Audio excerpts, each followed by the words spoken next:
Après les négociations de Jeddah, rapprochant Américains et Ukrainiens, après la proposition d'une trêve de 30 jours, le monde entier était suspendu à la réponse de la Russie. Vladimir Poutine est apparu hier en treillis dans la région de Koursk, entouré des généraux encourageant les soldats russes sur place. Aujourd'hui, il était cravaté et entouré du président bélarusse Loukachenko.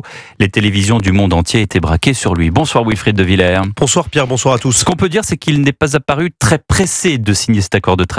Oui, le président russe dit soutenir l'idée d'un cessez-le-feu, mais avec des nuances et en l'état pas maintenant. Écoutez Vladimir Poutine, il s'exprimait tout à l'heure. Nous sommes d'accord avec les propositions visant à mettre fin aux hostilités, mais nous pensons que cet arrêt doit être un arrêt qui mène à une paix durable et qui s'attaque aux causes profondes de cette crise.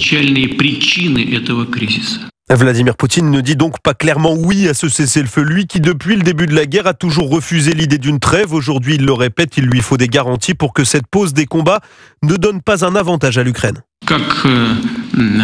Comment pouvons-nous être assurés qu'un réarmement ukrainien ne se produira pas? Comment le contrôle sera-t-il organisé? Ce sont vraiment des questions sérieuses.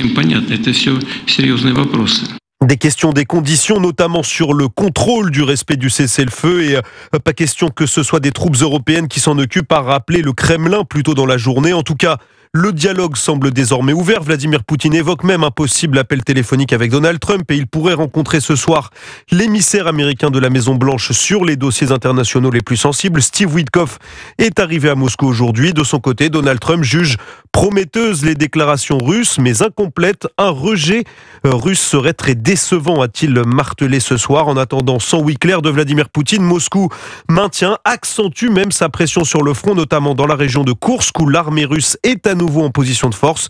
De quoi peser dans les négociations à venir.